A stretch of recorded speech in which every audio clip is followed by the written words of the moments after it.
이종석 주식 영어 113탄을 시작해 보도록 하겠습니다.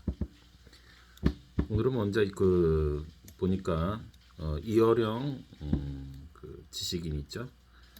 최초의 문화부 장관을 지냈다고 하는 분인데 89세의 나이로 오늘 돌아가셨다고 합니다.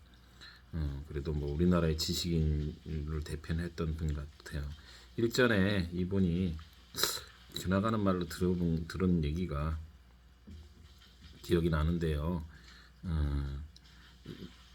이렇게 나이를 많이 먹다 보니까 공부 지식에 대해만 이렇게 너무 몰두해서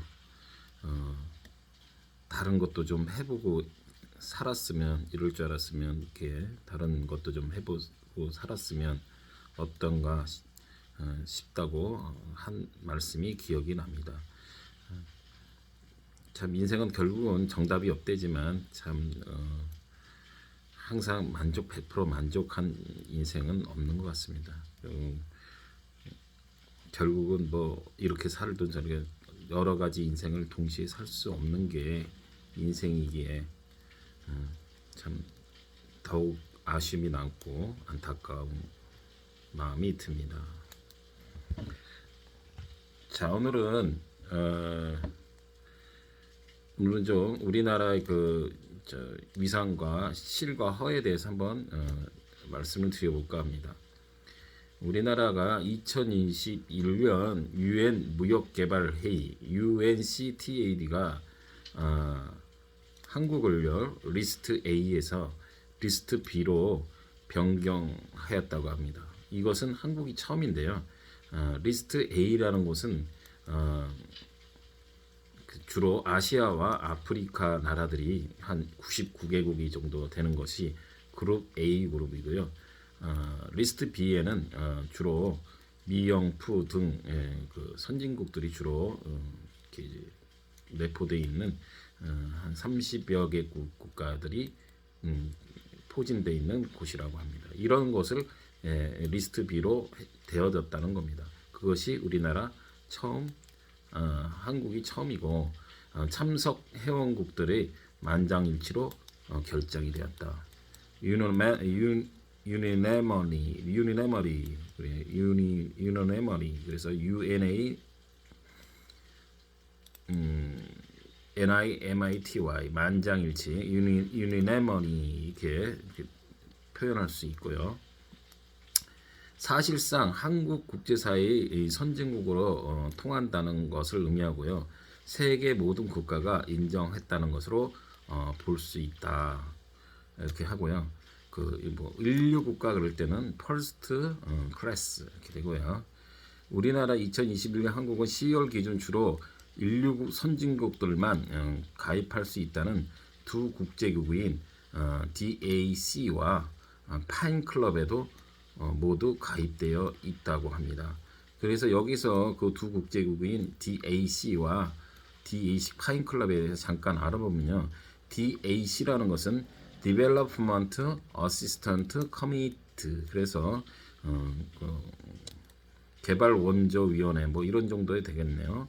개발도상 여기 DAC 사는 일이 뭐냐면은 개발도상국에 대한 공적 개발 원조에 대하여 논의하는 기구로 경제협력개발기구 OECD, 경제협력개발기구 OECD의 산하기구 중 하나이라고 합니다. 1960년에 설립되었고 선진국으로의 의무를 적극적으로 이행하려는 국가들로 선진국으로 볼 수 있다는 것이죠.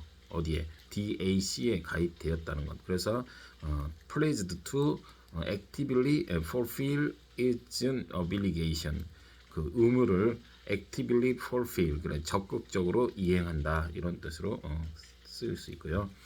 파인클럽에 대해서 알아보면 파인클럽은 전 세계 22개국 채권 국가의 비공식 그룹이다. 그래서 채권이라는 것은 국가라는 건 크레디터 컨트리를 얘기하고 비공식이라는 것은 인포멀을 하는 것이라는 얘기죠. 그래서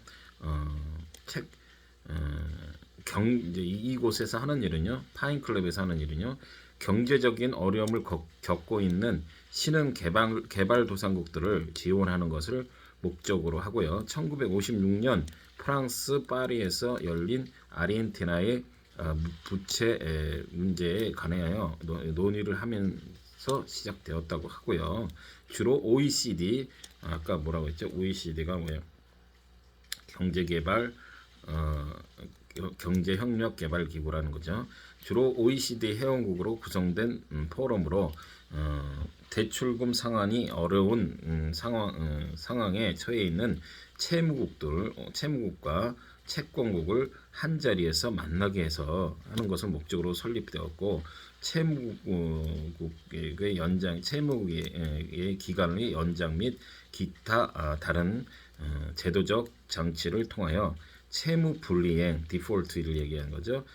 방지를 추구한다.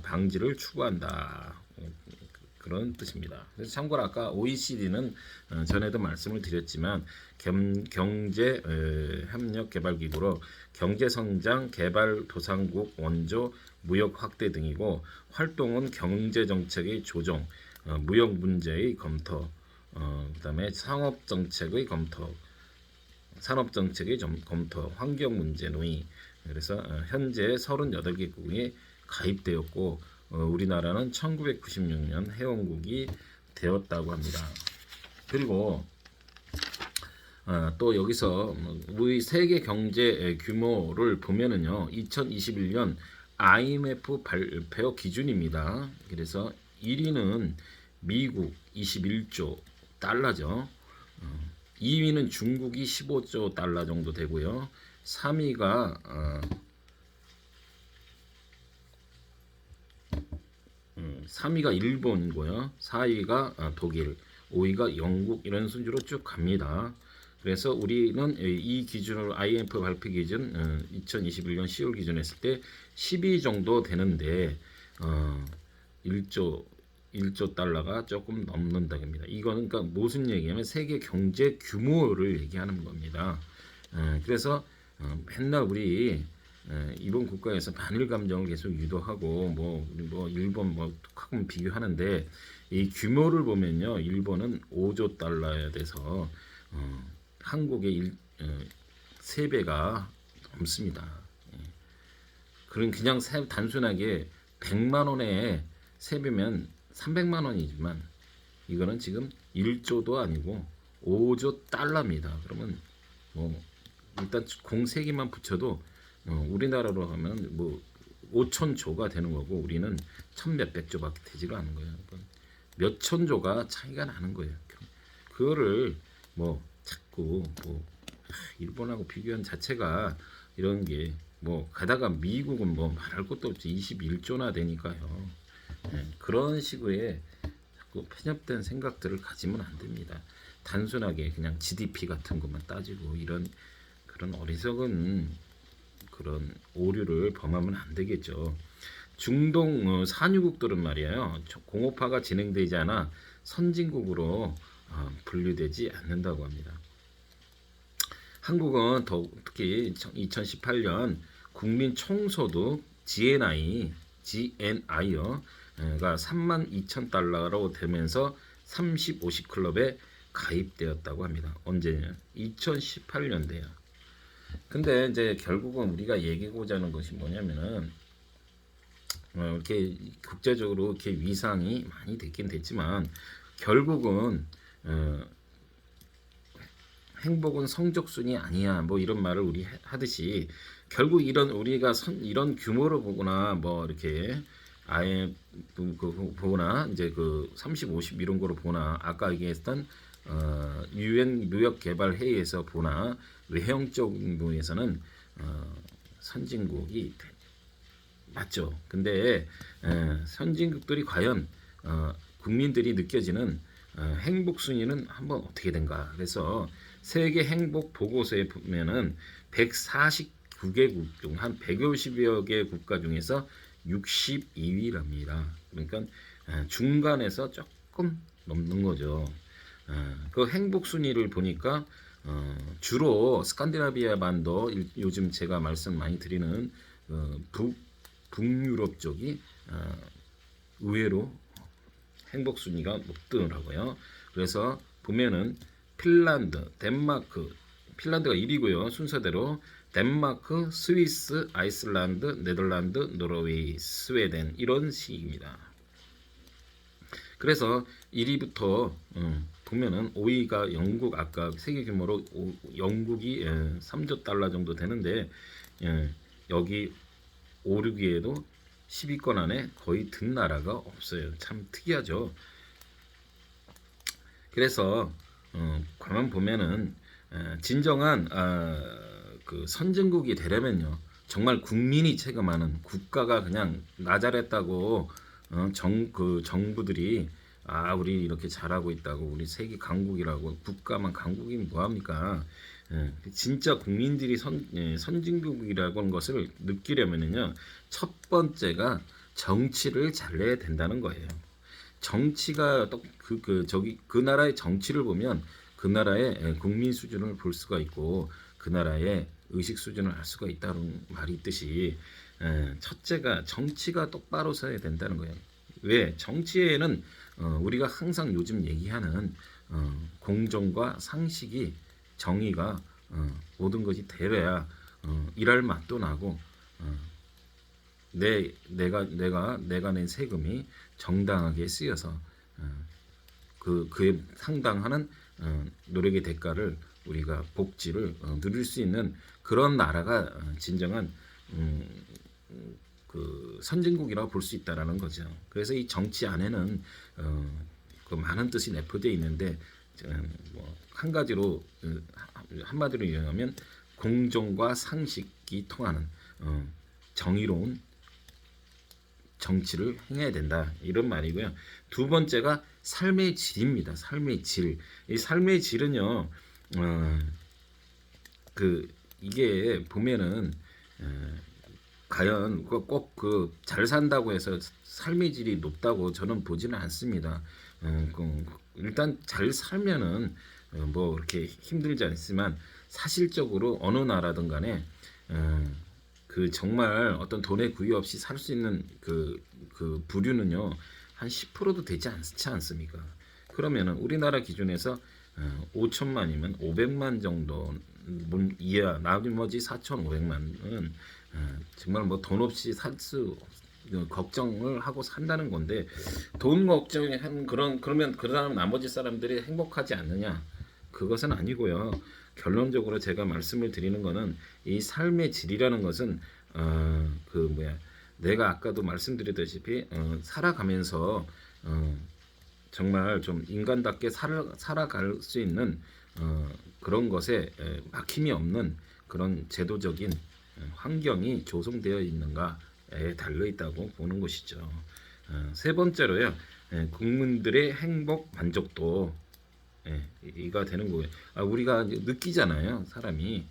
우리 이 나라가 좀 정말 살만한 나라인지, 이렇게 이런 것들을 우리가 참 이것저것, 우리는 참 예전부터 뭡니까, 사계절이 뚜렷하고, 참 국토의 70% 가까이가 산악지대라 사실은 공기도 참 좋고, 이런 환경적인 것으로는 그렇게 나쁘진 않은데, 언제부턴가 양극화가 되어서 서로 갈라치기만 하는 그런 주변 시세가 되었습니다. 마지막으로 그 진정한 선진국이 되려면 자살률과 출산율, 우리는 어떻습니까? 최악이죠 지금. 출산율 같은 건 퍼틸리티 레이트 이렇게 되는 거고, 커밋 수어사이드 이렇게 되는데, 이 자살률과 출산율이, 그러니까 자살률은 낮아야 되고 출산율은 높아야 되겠죠. 그 자연히 살만한 나라, 참 행복 만족도가 높으면 출산율은 자연스럽게 높아지겠죠. 이것은 어떤 일반 사람들은 부동산 뭐 이런 거 탓을 하고 그러지만, 전반적인 그런 거 보지만 정말 이렇게 그냥 자식을 낳고도 이렇게 살아갈 만한가는 그런 걱정을 안 하고 분위기가 조성이 돼야 되지 않을까. 생각되어지고요. 그래서 이제 마지막으로 그 핀란드가 아까 그, 그 행복 지수가 제일 높다 그랬죠. 그래서 우선 핀란드를 대해서 잠깐 알아보면요. 핀란드는 그 북쪽으로 가는 길 문이죠. 그래서 9시간에 걸쳐서 정도 가면은 된답니다. 그리고 북유럽 발트 연안에 있는 스칸디나비아 국가로요.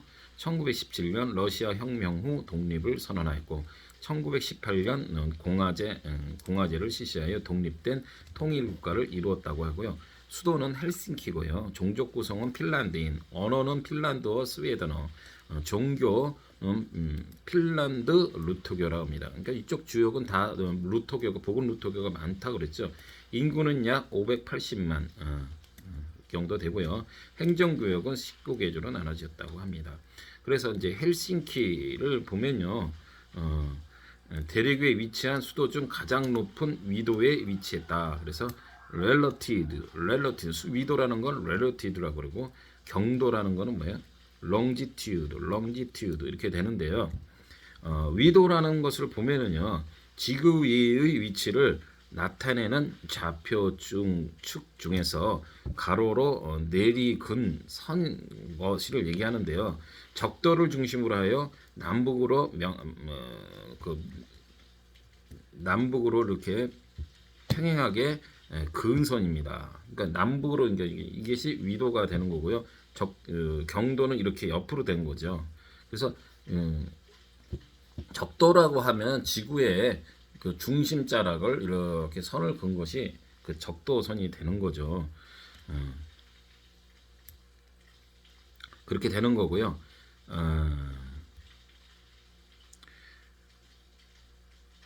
이 헬싱키를 보면요. 헬싱키 중앙역이 있는데요. 1919년에 완성된 철도 교통의 중심지. 이 여기는 이쪽 나라들은요. 대개는 그 산악이 많고 산이 많고 그 겨울철이 길고 이러다 보니까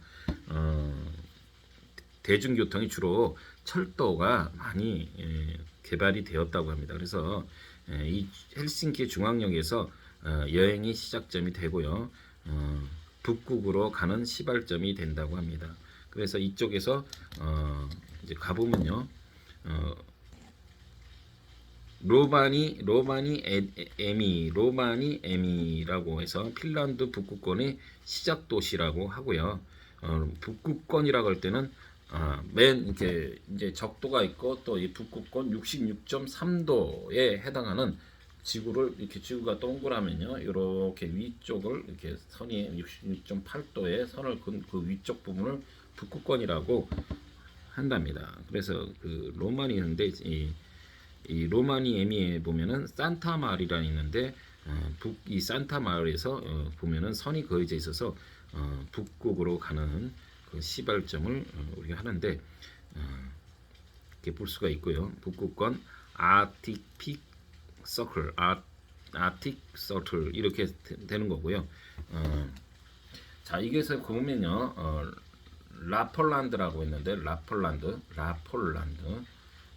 핀란드 북부와 스칸디나비아 반도 북부에 있는 위치로서요. 러시아의 콜라반도를 포함하는 유럽의 최북단 지역이라고 합니다. 어디가요? 라폴란드. 그래서 끈이 길이 없는 눈의 세상. 그래서 뭐 길은 없고요. 온통 그 침엽스린 소나무나 잣나무 같은 것들이 쭉 끝없이 펼쳐져 있어서 눈의 세상이 연출된 그 모습이 장관으로 보입니다. 그냥 보기에는 좋죠. 살아가기에는 얼마나 힘들지 몰라요. 그러나 그 와중에도 거기에 살고 있는 또 있는데 그 보면은 사미족이라고 그래서 술록을 키우면서 살아가고 있다고 합니다. 그래서 술록이 그들에게는 사미족에게는 소중한 자산이 되고요. 자산이라고 할 땐 asset, property 이렇게 되죠. 그래서 유동자산 그러면 reality 또는 current asset가 되는 거고요. 무형자산 그러면 intangible이 되는 거예요. intangible asset가 되는 거고요. 그렇게 되는 것입니다. 그래서 보면은 그 누르감이라고 해서 최북단 마을이 있는데요. 노르웨이와 국경을 접한 핀란드 최북단 마을이라고 합니다. 어디가요? 누르감. 그래서 그 위쪽으로 가보면요, 옆벽에는 스웨덴이 있지만 그 위 북극으로 갈수록 그 노르웨이하고 접경을 이루는 곳이 나타난다고 하는데요. 이 핀란드 역시 국토의 70%가 산림지대이며 국립공원도 수백 개에 달한다고 합니다.